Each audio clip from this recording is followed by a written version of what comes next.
ஆதவர்ஜினா என்னைக்கு தாவக்காவில போக ஆரம்பிச்சாரோ அதன் பின்புதான் புஷியானந்த் மேல இந்த மாதிரியான குற்றச்சாட்டுகள் நிறைய வர ஆரம்பிச்சிச்சு. அப்ப டைரக்டா நம்ம கூட போக முடியுன்ற ஒரு வருத்தங்கள் இந்த இரண்டாம் கட்ட தலைவர்களுக்கு இருக்கு மனதளவுல. கரூர் சம்பவத்துக்கு அப்புறம் அவருக்கு வந்து அவர் தோல்ல தூக்கி சுமந்தவங்க அப்படின்னா பிஜேபி ஒரு பக்கம்னா அதிமுக ஒரு பக்கம். ஏன்னா இங்க இரு பெரும் கட்சிகளை மீறி அவர் ஜெயிக்கணும்ன்றதெல்லாம் ரொம்ப கஷ்டப்படணும். நம்ம தலைவர் ரொம்ப இருந்ததுன்னா நம்ம மகன் நம்ம ஓரம் கட்டுருவாருன்னு தெரியும்.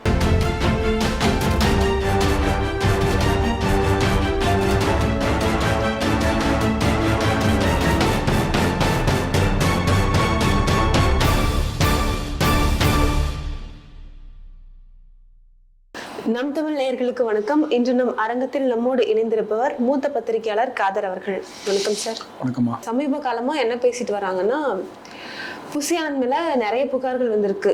என்னன்னா பணம் வாங்கிட்டு போஸ்டிங் போட்டு தராரு, அப்புறம் அவரோட அனுமதி இல்லாம விஜயை பார்க்க முடியாது, அந்த மாதிரி நிறைய புகார்கள் வந்தனால ஒரு தரப்புல என்னன்னு பேசிட்டு வராங்கன்னா, புஷியானந்தோட பதவி பறிக்கப்படுமா அப்படின்ற மாதிரி பேசிட்டு வராங்க. அதாவது புஷியானந்த் வந்து விஜய்க்கு எப்படின்னா, அவரு கட்சி ஆரம்பிச்சு 2 வருஷம் ஆகுது.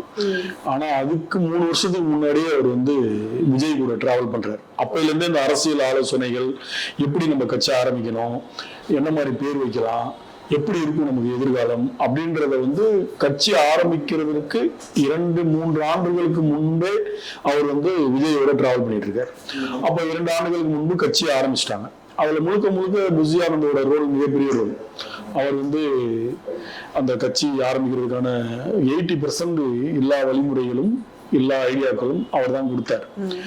அப்படி இருக்கும் பட்சத்துல கட்சி ஆரம்பிச்சாங்க. அதனாலதான் விஜய் வந்து அவரை பொதுச் செயலாளரா அறிவிச்சாரு. பயங்கர விசுவாசியா இருக்கிறதுனால, ஏதாவது உள்ள அரசியல் தலைவர் ஜெயலலிதா எடுத்துக்கிட்டீங்கன்னா, அம்மையார் எடுத்துக்கிட்டீங்கன்னா, சசிகலாவை பார்க்காம ஜெயலலிதாவை பார்க்க முடியாது. ஆமா, கலைஞர் எடுத்துக்கிட்டீங்கன்னா சண்முகநாதனை தான் ஃபர்ஸ்ட் பார்க்க முடியும், அதுக்கப்புறம் தான் கலைஞர் அவர்கள்கிட்ட போக முடியும். இப்படி எல்லா தலைவர்களுக்குமே ஒரு விசுவாசிகள் கூட இருப்பாங்க. மிகப்பெரிய அரசியல் தலைவர்கள்லாம் ஒருத்தரை பார்த்தா தான் பார்க்க முடியும். அதாவது கலைஞருக்கு எடுத்துக்கிட்டீங்கன்னா சண்முகநாதனை சந்தித்த பிறகுதான் கலைஞர் அவர்களை பார்க்க முடியும். ஜெயலலிதா அம்மையாருக்கு பார்த்தீங்கன்னா சசிகலா அவர்களை பார்த்த பின்புதான் ஜெயலலிதா அம்மையாரை பார்க்க முடியும். அந்த வகையில அதை தொடர்ந்து புஷியானந்தை பார்த்தாதான் விஜயை பார்க்க முடியும் அப்படின்றது வந்து புதுசான ஒரு விஷயம் ஒன்றும் கிடையாது. எல்லா அரசியல் தலைவர்களுமே டைரக்டா வந்து பார்க்க யாரையுமே விட மாட்டாங்க. அது ஒரு கட்டுக்கோப்பா வச்சுக்கிட்டு இருக்காங்கன்னா நம்ம தலைவர் அப்படின்ற ஒரு கான்செப்ட்ல. அதுல வந்து புஷியானந்த் மேல மிகப்பெரிய நம்பிக்கை விஜய்க்கு வந்து ஆரம்பத்துல இருந்தே இருக்கு. இல்லைன்னா ஒரு 5-6 ஆண்டுகள் விஜயோட அவரால் டிராவல் பண்ண முடியாது. விஜயோட கேரக்டருக்குலாம் புஷியானந்த் இருக்கவே முடியாது. அப்போ ஒரு 5-6 ஆண்டுகள் அவர் கூடயே இருந்து அதுக்கப்புறம் அந்த கட்சியை ஆரம்பித்து 2 மாநாடுகள் நடத்தி ரோட் ஷோ எல்லாத்துக்குமே புஷியானந்த் தான் கூட போயிருந்தார். புஷியானந்த் மேல இந்த குற்றச்சாட்டுகள்லாம் எப்ப இருந்து வருது அப்படின்னு நீங்க பாத்தீங்கன்னா, எப்ப ஆதவர்ஜினா தாவைக்காவில போனாரோ, ஆதவர்ஜினா என்னைக்கு தாவைக்காவில போக ஆரம்பிச்சாரோ அதன் பின்புதான் புஷியானந்த் மேல இந்த மாதிரியான குற்றச்சாட்டுகள் நிறைய வர ஆரம்பிச்சிச்சு. இவரை பத்தி ஈசிஆர் முழுவதும் போஸ்டர் அடிச்சாங்க. நாளைய முதல்வர்னு ஒரு போஸ்டர் அடிச்சாங்க புஷியானந்த் பேரை போட்டு, அவருடைய பர்த்டேக்கு. அப்பவே பரபரப்பாச்சு. அந்த ஈசிஆர் பகுதி மாவட்ட செயலாளரை கூப்பிட்டு கேட்கும்போது, நான் என் பேரை போட்டு அடிச்சிட்டாங்க, எனக்கு வந்து சம்பந்தமே இல்லை அப்படின்னாரு. இந்த மாதிரி சின்ன விஷயங்கள் விழுப்புரத்துல சில நிர்வாகிகளுக்கு பதவி கிடைக்கலன்னும் போது அவர் 4 லட்சம் கேட்டாரு, 5 லட்சம் கேட்டாருன்னு அவங்க ஓப்பனா தொலைக்காட்சிகள்ல பேட்டி கொடுத்தது, இதெல்லாம் கடந்த 1 ஆண்டுகளா புஷியானந்த் சேர்ந்ததுக்கு அப்புறம் இந்த விஷயங்கள் நடந்துகிட்டு இருக்கு. அப்ப நம்ம அதை எப்படி எடுத்துக்கணும் அப்படின்னு பார்த்தா, விஜயை வந்து நம்மள கூட இப்படி பார்க்க முடியல. அதாவது 2ஆம் கட்ட தலைவர்கள் அப்படின்னா புஷியானந்த் அடுத்துன்னு எடுத்துக்கிட்டா அருண்ராஜா இருக்கட்டும், ஐஆர்எஸ்ஆ இருக்கட்டும், ஆதவர்ஜினாவா இருக்கட்டும், நிர்மல்குமாரா இருக்கட்டும், அடுத்து இந்த மாதிரி இருக்கிற ஒரு 5-6 நபர்கள் இருக்காங்க. விஜய்க்கு அப்புறம் புஷிக்கு அப்புறம்ன்ற மாதிரி. இவங்க கூட நம்ம போய் புஷிட்டா அப்பாயின்மெண்ட் கேட்டாதானே விஜயை பார்க்க முடியுது. அவருதான் அவ்வளவு பெரிய ஆளா புஷியானந்த்? நம்ம டைரக்டா நம்ம கூட போக முடியலன்ற ஒரு வருத்தங்கள் இந்த 2ஆம் கட்ட தலைவர்களுக்கு இருக்கு மனதளவுல. ஏன்னா அலுவலகம் எடுத்துக்கிட்டீங்கன்னா ஒரு ஐஆர்எஸ்ல பெரிய அதிகாரியா இருந்து வந்திருக்கிறாரு. ஆதவர்ஜினா விடுதலை சிறுத்தையில பெரிய லெவல்ல இருந்து பினான்ஸ் லெவல்ல பெரிய ஸ்ட்ராங்கான ஆளு. நம்ம போய் புஷிட்ட போய் நிக்கணுமான்ற ஒரு இது. நிர்மல்குமார் எடுத்துட்டீங்கன்னா ஒரு தமிழகத்துல உள்ள எல்லா கட்சியிலுமே இருந்து வெளியில வந்து தாவைக்கால இருக்காரு. நான் எல்லா பெரிய ஆளுங்களையும் பார்த்துட்டேன், நான் போய் விட்டு இந்த மாதிரி உங்களுக்குள்ள ஒரு சின்ன ஈகோ இருப்பதாக பரவலான ஒரு குற்றச்சாட்டு இருக்கு. அதன் அடிப்படையில தான் இந்த தகவல்கள் பரப்பப்படுது. புஷியானந்த் ஓரம் கட்ட போறாங்க, தூக்க போறாங்க. கண்டிப்பா விஜய் அந்த தப்பை செய்ய மாட்டார். என்னன்னா விஜய்க்கு நல்லாவே தெரியும் புசியானந்த மாதிரி ஒரு ஆளு நமக்கு கிடைக்காது அப்படின்னு சொல்லி. ஏன்னா ஆளுவர்ஜனா இவங்க எல்லாமே அவருக்கு வந்து சின்ன ஒரு டவுட்டோட தான் கூட வச்சிருக்காரு. ஆனா புசியா வந்து விசுவாசி. சார் அடுத்த மாதம் 5ஆம் தேதி தாவைக்காவோட பொதுக்குழு கூட்டம் கூட்டியிருக்காங்க. அந்த கூட்டத்துல எந்த மாதிரி முடிவுகள் எடுப்பாங்க, எந்த மாதிரி அவங்க கூட்டுறதுனால தான் ஆச்சரியம். ஏன்னா இவங்க ஒரு மாதத்துக்கு பின்பு எந்த அறிக்கை எந்த பேட்டி எதுவுமே இல்லாம இந்த கரூர் சம்பவத்துக்கு பின்பு அமைதியாக இருந்த விஜய் வந்து மகாபலிபுரம் அந்த குடும்பத்தாரெல்லாம் வர வச்சு பார்த்ததுக்கு அப்புறம் ஒரு புது உற்சாகம் புது ரத்தம் உடம்புல ஊறின மாதிரி ஒரு ஃபீலுக்கு வந்துட்டாருன்னு நினைக்கிறேன். அதனால உடனடியா ஒரு அறிக்கை விட்டாரு. நெல்மணிகள் எல்லாம் வீணாகுது, முதலமைச்சர் ஏன் அப்படி இருக்கீங்க அப்படின்னு கேட்டாரு. அடுத்து ஒரு அறிக்கை விட்டாங்க. இன்னைக்கு பாத்தீங்கன்னா தேவர் குரு பூஜைக்கு அவர் அலுவலகத்துல போட்டோக்கு மாலை போட்டாரு தேவர் புகைப்படத்துக்கு. இப்ப அதோட 5ஆம் தேதி பொதுக்குழுன்னு அறிவிச்சிருக்காங்க. அந்த பொதுக்குழுல என்ன நம்ம கட்சியை அடுத்து எப்படி கட்சியை வந்து கட்டமைத்து கொண்டு போகணும், இந்த மாதிரி எப்படி என்னன்னா அந்த மாதிரி புது விஷயங்கள்லாம் மாவட்ட செயலாளர்களுக்கு உத்வேகம் கொடுக்கும் அளவுக்கு பேசுவாங்க. நம்ம இப்ப நம்மள வந்து அதிமுக வந்து அலைன்ஸ்க்கு கூப்பிடுறாங்க, பிஜேபி கூப்பிடுறாங்க, நம்ம என்ன மாதிரி ஸ்ட்ராட்டஜி முடிவு எடுக்கலாம்ன்றத விவாதிப்பாங்க கண்டிப்பா. சார் ஆனா எடப்பாடி அவங்க வந்து என்ன சொல்லியிருக்காங்க, அந்த மாதிரி நாங்க எந்த அழைப்புமே அவங்களுக்கு விடுக்கல. ஆமா, எப்போதுமே அப்படிதான் பேசுவாங்க. எந்த கட்சியா இருந்தாலும் அந்த விஷயங்கள் நாங்க பேசணும், அவங்களும் பேசல நாங்களும் பேசலன்னு தான் சொல்லுவாங்க. இது வந்து அது ஒரு அரசியலுக்கான ஒரு ஸ்ட்ராட்டஜி. அது அதான் நேத்து வந்து நிர்மல்குமார் அவங்களே என்ன சொல்லியிருக்காங்கன்னா, ஒரு மாசத்துக்கு முன்னாடி நாங்க எந்த நிலைப்பாட்டுல இருந்தோமோ கூட்டணி பத்தி அதே நிலைப்பாட்டுல தான் இருக்கோம் அப்படின்னு சொல்லிடுறோம். ஒருவேளை அவங்க சொன்னதுக்கு அப்புறம் தான் இவங்க இந்த மாதிரி சொல்றாங்க. அதனால அது வந்து எப்படின்னா அவங்க வந்து நாங்க யார்ட்டையும் போக மாட்டோம், நாங்க கூட்டணி இல்ல, நாங்க தனித்து போட்டி நாங்க எப்படி அறிவிச்சிட்டோம், ஒரு மாதம் கம்முன்னு இருந்தோம், திரும்பி நாங்க அதே ஸ்ட்ராட்டஜில தான் இருக்கோன்றத நிர்மல்குமார் தெளிவுபடுத்துறாரு. அப்ப எல்லாருமே பரவலா என்ன சொல்றாங்கன்னா அதிமுக பிஜேபி தாவக கூட்டணி சேர்ந்துருச்சு உள்ள பேசிட்டாங்க. இப்ப நம்மளே பேசியிருக்கோம். அவர் வந்து அவருடைய நெருக்கடியால் அவர் வந்து அந்த கூட்டணியை நோக்கி நகரக்கூடிய ஒரு வாய்ப்பு இருக்கு அப்படின்னு நம்மளே பேசியிருக்கோம். அது வந்து இயல்பான விஷயம் தான். ஏன்னா அவருக்கு இந்த கரூர் சம்பவத்துக்கு அப்புறம் அவருக்கு வந்து அவரை தோல்ல தூக்கி சுமந்தவங்க அப்படின்னா பிஜேபி ஒரு பக்கம்னா அதிமுக ஒரு பக்கம். மற்றவங்க யாரும் அதை வந்து பெருசா அவருக்கு வந்து ஃபீட்பேக்கா நிக்கல, பேக் பண்ண நிக்கல. அப்படி பார்க்கும் பட்சத்துல நம்ம அதை வந்து பேசியிருக்கிறோம். ஆனா இவர் கூட்டணி போவாரா போக மாட்டாரா அப்படின்றதுலாம் வந்து ஜனவரி பிப்ரவரிக்குள்ள தெரிஞ்சிடும், அதிகபட்சம் ஜனவரிக்குள்ள தெரிஞ்சிடும். இதேதான் எடப்பாடி அவர்களும் சொல்லிட்டு இருந்தாங்க. எம்பி தேர்தலுக்கு அப்பெல்லாம் வந்து ரொம்ப ஆக்ரோஷமா பேசினாரு. பிஜேபி கூட எக்காலத்திலும் கூட்டணி கிடையாது, அதிமுகன்றது மாபெரும் கட்சின்னு பேசினாரு. அப்புறம் வந்து 26 தேர்தலில் சுத்தமா கிடையாது, தனித்துதான் அதிமுக மாபெரும் கூட்டணியோட நிற்கிறாரு. விஜயை விட ரொம்ப ஆக்ரோஷமா பேசினாரு எடப்பாடி. கடைசியில டெல்லி போனாரு, கூட்டணியை பேசி முடிச்சுட்டு வந்துட்டாரு. இப்ப பிஜேபியோட கூட்டணி. அதனால அரசியலில் எப்பவும் எப்ப வேணா எது வேணாலும் எந்த நேரத்திலும் நடக்கலாம். இதை வந்து நம்ம இதுதான் கணிக்க முடியாது. ஓரளவுக்கு அமானுஷ்யமா சொல்லலாம், இது நடக்கக்கூடிய வாய்ப்பு இருக்குன்னு சொல்லும் போது கண்டிப்பா அந்த மாதிரி விஷயங்கள் நடந்திருக்கு. ஓகேங்களா? அதனால வந்து இப்ப நிர்மல்குமார் சொல்றதுன்னா அவங்க ஸ்ட்ராட்டஜி திரும்பி அதே நீங்க பேசுங்கன்னு இருப்பாரு. நம்ம கூட்டணி எல்லாம் கிடையாது, நீங்க அதே பேசுங்க, பொதுமக்களை டைவர்ட் பண்ண வேணாம். பொதுமக்கள் எல்லாம் எதிர்பார்த்துட்டு இருப்பாங்கன்னா விஜய் வந்து அவர் பிரச்சாரம் எல்லாமே பாத்தீங்கன்னா அந்த ரோட் ஷோவா இருக்கட்டும், மாநாடா இருக்கட்டும், பொதுக்கூட்டமா இருக்கட்டும், எல்லாத்துலயுமே என்ன சொன்னாருன்னா நாங்க வந்து ஒரு வாட்டி ஒரு விஷயம் பேசிட்டோம்னா அதை வந்து நான் மாற மாட்டேன், யாருக்கிட்டையும் நம்ம நிக்க மாட்டேன், மற்ற கட்சி மாதிரி பேசிட்டு திரும்பி அவங்க கூட சேர மாட்டேன்லாம் நிறைய இதுல பேசியிருக்காரு. அப்ப இவர் வந்து கொள்கை எதிரி பிஜேபி, அரசியல் எதிரி திமுகன்னு சொன்னாரு. அவர் அதிமுகவையும் திட்டிருக்காரு. கடைசி நடந்த அவரு டிராவல் பண்ண பிரச்சாரத்தெல்லாம் திட்டிருக்காரு. அப்ப 3 பேரையும் திட்டிருக்கும் போது அவர் வந்து அடுத்து இவங்க கூட போவாரா அப்படின்றது வந்து சாத்தியம் ரொம்ப கம்மி. ஆனா அதுக்கான வாய்ப்பும் இருக்கு. இப்ப சிபிஐ வழக்கு எடுத்திருக்கிறதுல இவர் மேல சில குற்றச்சாட்டுகள் இருக்கிறதுனால அதை சென்ட்ரல் கவர்மெண்ட் எப்படி எடுத்துக்க போறாங்க, எப்படி அந்த கேஸ் போகுதுன்றதுல ஒரு அழுத்தம் இருக்கும். அப்ப எப்படி என்ன பண்ணலாம் ஏது பண்ணலாம். இல்ல இதுல இன்னொன்று பாத்தீங்கன்னா 2ஆம் கட்ட தலைவர் ஆதவர்ஜனாவா இருக்கட்டும், நிர்மல்குமாரா இருக்கட்டும், இன்னும் 3-4 பேர் இருக்காங்களா, அவங்களுடைய மனநிலை எல்லாம் என்ன சொல்றாங்க அப்படின்னு நம்ம பரவலா கேட்கும்போது பாத்தீங்கன்னா கூட்டணி போயிடலாம், அதிமுக கூட்டணி போயிடலாம், கூட்டணி போயிட்டா நம்ம வந்து எம்எல்ஏ ஆயிடலாம், அவங்களுடைய எண்ணங்கள்.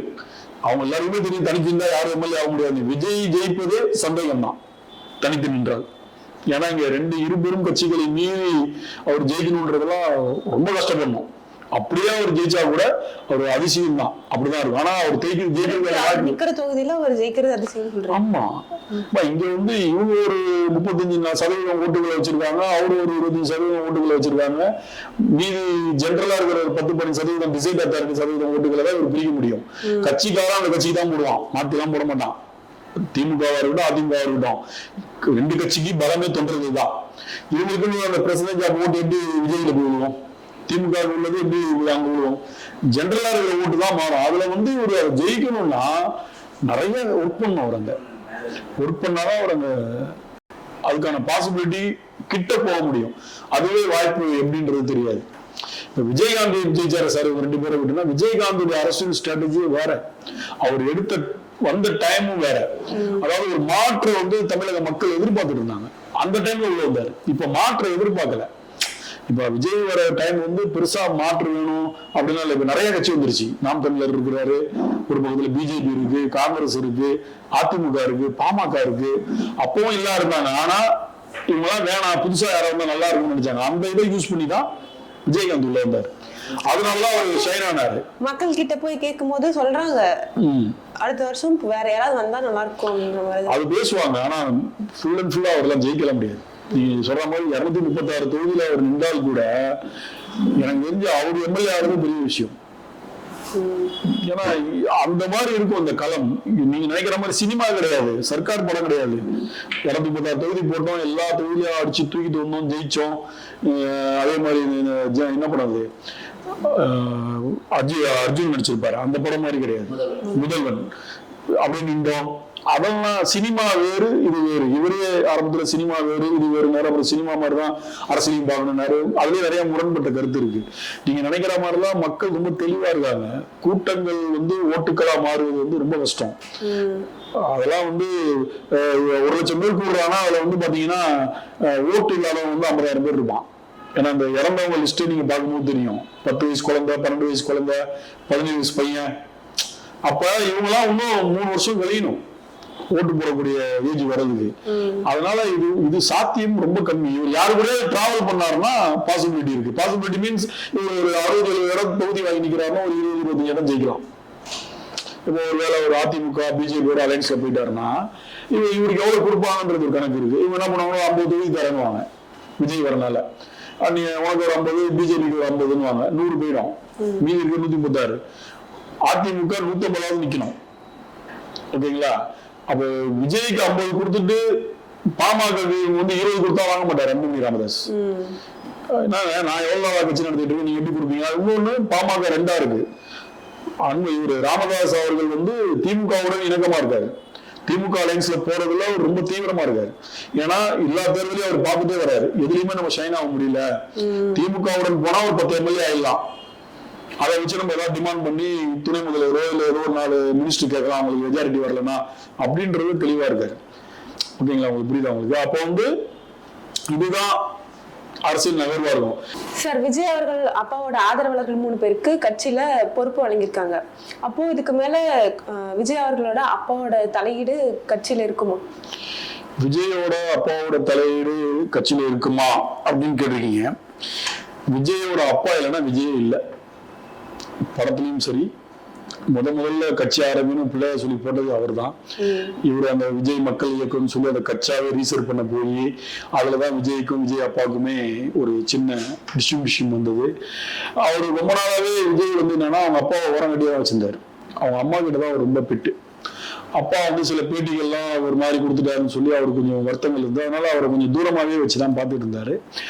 முதல்ல புஷி ஆனந்த் மேல அலிகேஷன் சொன்னது எஸ்.ஏ. சந்திரசேகர் தான். விஜயோட அப்பா தான் முதல்ல அவர் நடிக்கிறாரு புஷி ஆனந்த், அவரை வந்து விஜய் நம்புறாரு, அவர்னால விஜய்க்கு பிரச்சனை வரும் முதல்ல பேட்டி கொடுத்ததே அவர் தான். அதுக்கப்புறம் சில காம்ப்ரமைஸ், சில விஷயங்கள், அதுக்கப்புறம் தான் கட்சியெல்லாம் ஆரம்பிச்சதுக்கு அப்புறம் காம்ப்ரமைஸ், சில சமாதானங்கள் இதெல்லாம் நடந்ததுக்கு அப்புறம் அவர் கொஞ்சம் எல்லாரோடையும் இணக்கமா இருந்தாரு. ரொம்ப நாளாவே இவர் வந்து விஜய் மக்கள் இயக்கமும் அந்த மாதிரி கணக்குல இருக்கிறதுனால ரசிகர்கள் தான் பாதி பேர் நிர்வாகியா வந்திருக்காங்க. அது இயல்பான ஒரு விஷயம், எப்போதுமே நடக்கும். புதுசா அவங்க யாரையுமே சேர்த்தாங்கன்னா இப்ப நாதவர்ஜினா, நிர்மல்குமார் மேல ஆளுங்க தான் பொறுப்பு கொடுத்துருக்காங்க புதுசா வந்தவங்க. மற்றபடி அவருடைய ரசிகர் மன்றத்துல ஒரு பொறுப்புல இருந்தவங்க தான் கட்சியில மாவட்ட செயலாளர், ஒன்றிய செயலாளர், பகுதி செயலாளரா வந்திருக்கிறாங்க. இதுல விஜயோட ஆதரவாளர்கள், சந்திரசேகருடைய ஆதரவாளர்கள் அப்படின்னு நம்ம பிரிச்சு பார்க்கவே முடியாது. ஏன்னா அப்பையில இருந்து எனக்கு நல்லா தெரியும், ஒரு விஜய் ஒரு லெவல் வந்துட்டு இருக்கும் போதுமே ரசிகர் மன்றம் சார்பாக நடத்தப்படும் அனைத்து விழாக்களிலும் எஸ்ஏ சந்திரசேகர் தான் சிறப்பு விருந்தினரா போவார். விஜய் போக மாட்டாரு. எஸ்ஏ சந்திரசேகர் தான் சிறப்பு விருந்தினரா போவாரு. அவருக்கு அப்படி பிரம்மாண்டமான அந்த ரசிகர்கள் வரவேற்பு கொடுப்பாங்க. நானே நிறைய பிரஸ் மீட் போயிருக்கேன், நானே பார்த்திருக்கிறேன், கண்கூடா பார்த்திருக்கிறேன். அப்படிதான் அவர் இருந்தாரு. அதுக்கப்புறம் ஒரு அரசியல் கட்சியில சில முரண்பாடுகள் வந்தனால கொஞ்சம் ஒதுக்கி வச்சிருந்தாரு.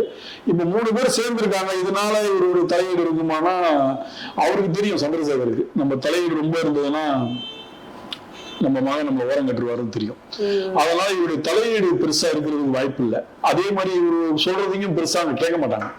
அதனால இவரு தலையீடு, இவரை பத்தி பயப்படணும்னு அவசியம் கிடையாது. ஒரு காலத்தில் இருந்தார், ஒவ்வொரு இருந்தார். விஜய் மகன் சொல்லி எல்லா நிகழ்ச்சிக்கும் போனார், வந்தார், அப்படிதான் இருக்கும், பிரம்மாண்டம் வர்றாரு. இப்போ அவர் ஓரம் கட்டாங்க. அது கட்சிக்காரங்களுக்கே தெரியும் அப்பா அவருக்கு ரொம்ப பிடிக்காதுன்னு.